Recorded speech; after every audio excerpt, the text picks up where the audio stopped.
এই বিশ্বজগতের মালিক আল্লাহ সুবহানাহু ওয়া তাআলা সৃষ্টি করেছেন মানুষকে এবং এই মানুষকে আশরাফুল মখলুকাত বানিয়েছেন, সৃষ্টির শ্রেষ্ঠ প্রাণী হিসাবে, সৃষ্টির শ্রেষ্ঠ জীব হিসাবে তাকে অভিহিত করেছেন এবং তাও বলেছেন লাকাদ খালাকনাল ইনসানা ফি আহসানি তাকওয়িম। আল্লাহ মানুষকে সৃষ্টি করেছেন সুন্দর অবয়ব দিয়ে। প্রশ্ন হচ্ছে, আমরা আল্লাহ পাকের কাছে যখন দোয়া চাই, কিছু চাই, তখন আমাদের দোয়া কবুল হয় না মনে হয়। যদিও আল্লাহ পাক বলেছেন, তোমাদের যে কোনো প্রয়োজনে আমার কাছে চাও, আমি তোমাদেরকে দিব। তিনি বলেছেন তিনি সর্বোত্তম রিজিক দাতা, তিনি রোগ মুক্তিকারী, তিনি অভাব দূর করার মালিক, তিনি মানুষের অশান্তি দূর করার মালিক, তিনি মানুষকে সুখ শান্তি দেওয়ার মালিক। তিনি বলেছেন ফাজকুরুনি আযকুরকুম ওয়াশকুরুলি ওয়ালা তাকফুরুন। তোমরা আমাকে স্মরণ করো, আমিও তোমাদেরকে স্মরণ করব, এবং তোমরা কুফরি করিও না। আমরা আল্লাহ পাকের কাছে চাই, আল্লাহ পাকের কাছে আমরা দোয়া করি, হে আল্লাহ আমাকে এই দেন, সেই দেন, আমার রোগ মুক্তি করে দেন, আমার অভাব দূর করে দেন, ঋণ মুক্ত করে দেন।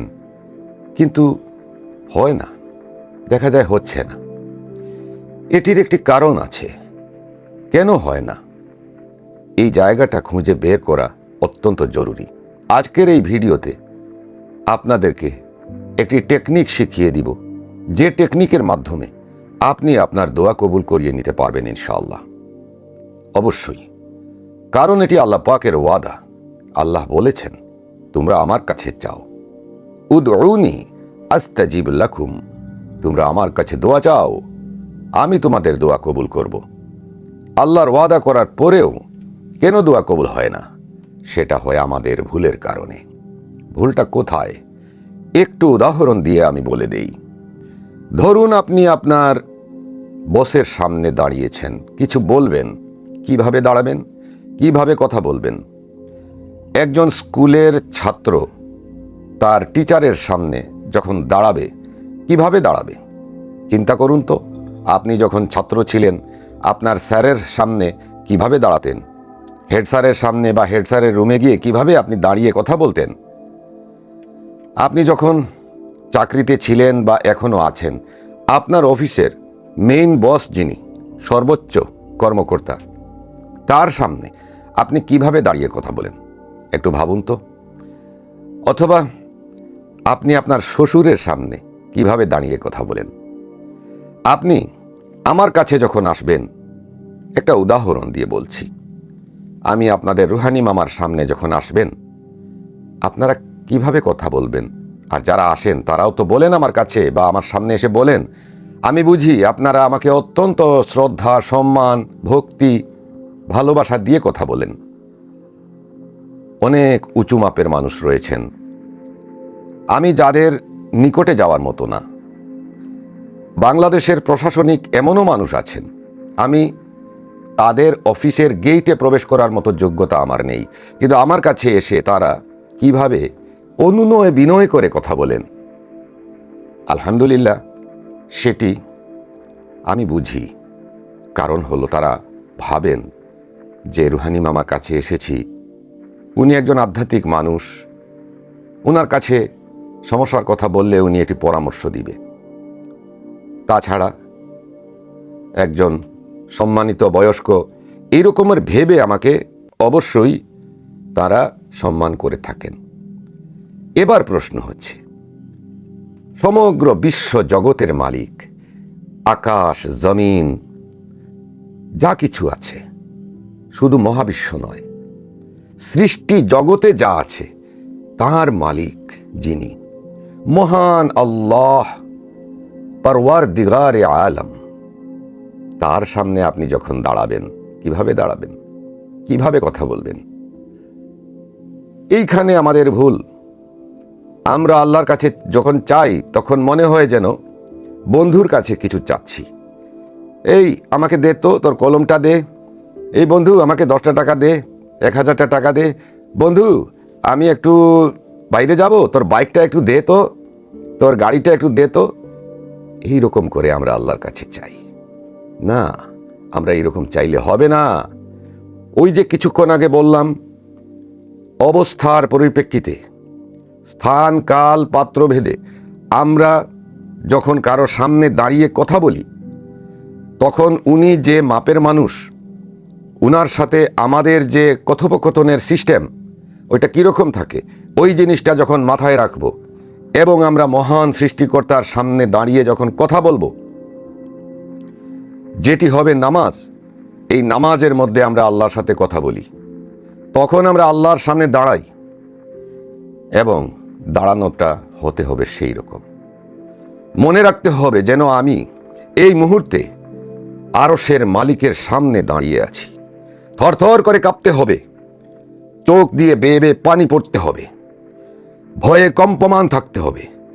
যার হাতে আমার প্রাণ, যিনি চাইলে এই মুহূর্তে নিয়ে নিতে পারেন, চাইলে দিতেও পারেন। নামাজ শেষ করে সালাম ফিরিয়ে অন্য কাজে যাওয়ার মতো অনুমতিও তো উনি দিচ্ছেন। আবার অনেকের প্রাণ কিন্তু নামাজের মধ্যেই নিয়ে নিচ্ছেন। আমরা তো মনে করছি কি সুন্দর মৌতটা হয়েছে। হ্যাঁ, নামাজে মৌত হইলে খুব সুন্দর মৌত হয়, কিন্তু আপনি চিন্তা করুন তো, নামাজটা শেষ করতে দেন নাই, নিয়ে নিছেন। অতএব সেই মহান রবের সামনে দাঁড়িয়ে যখন আপনি কথা বলবেন, যখন আপনি আপনার সমস্যার কথা বলার জন্য দাঁড়াবেন, দাঁড়িয়ে তার নির্দেশিত, তার প্যারা রসুল সাল্লাল্লাহু আলাইহি ওয়াসাল্লামের দেখানো নিয়ম অনুযায়ী সালাত আদায় করে যখন আপনি সেজদায় যাবেন, সেজদা থেকে বসবেন, আপনি যখন সালাম ফেরাবেন, মাসনুন দোয়া তাসবিহ করবেন, এরপরে 2 হাত তুলে আপনার চোখের পানি ছেড়ে আপনি মনে করতে হবে যেন আপনি আল্লাহ পাকের কুদরতের কদমের সামনে বসে আছেন। আপনার সামনে স্বয়ং মালিক, শুধু আপনার মালিক না, এই বিশ্ব জগতের বেহেশত, দোজখ সহ, আরশ সহ যা কিছু আছে, যত সৃষ্টি জগৎ আছে, সমস্ত জগতের মালিকের সামনে আপনি, তার কাছে আপনি চাচ্ছেন। তখন আপনি কিভাবে চাইবেন সেটি আপনার উপরে নির্ভর করছে। আপনি চাইবেন সেইভাবে, হে আমার মালিক, আমি অমুক সমস্যায় আছি, আমার সমাধান করে দাও। হে মালিক, আমি অমুক বিপদে আছি, আমার বিপদ আপনি মুক্ত করে দিন।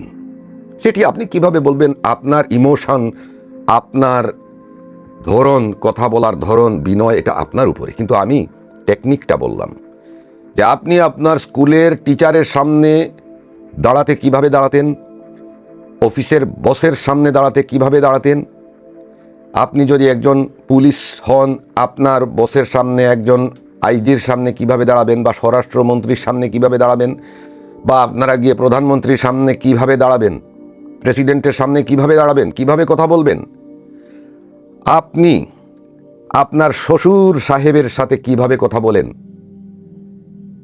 একটু খেয়াল করুন তো।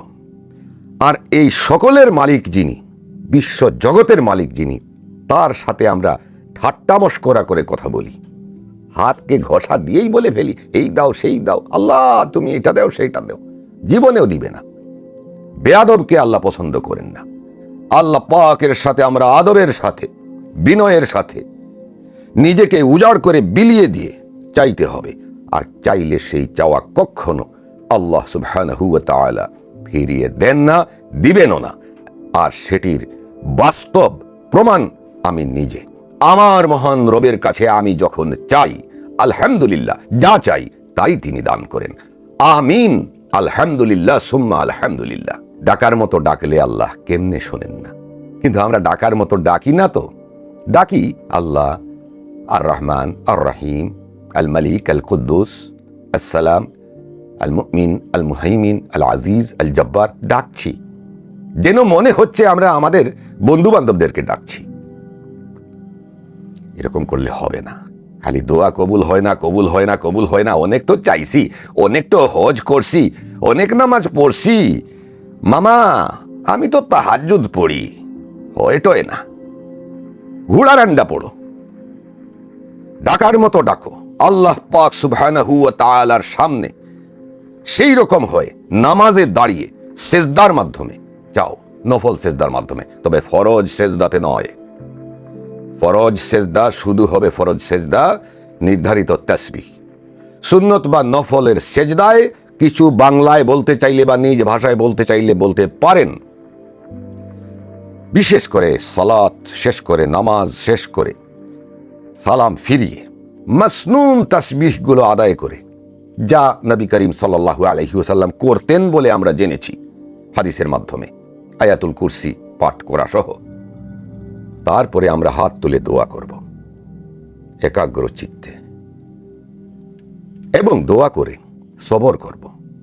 আল্লাহ পাক বলেছেন সবরি ওয়াস সালাহ, সবর করে এবং নামাজের মাধ্যমে যারা আমার কাছে চায় আমি তাদের দোয়া কবুল করি। অবশ্যই দোয়া কবুল হবে। আল্লাহ হাফিজ।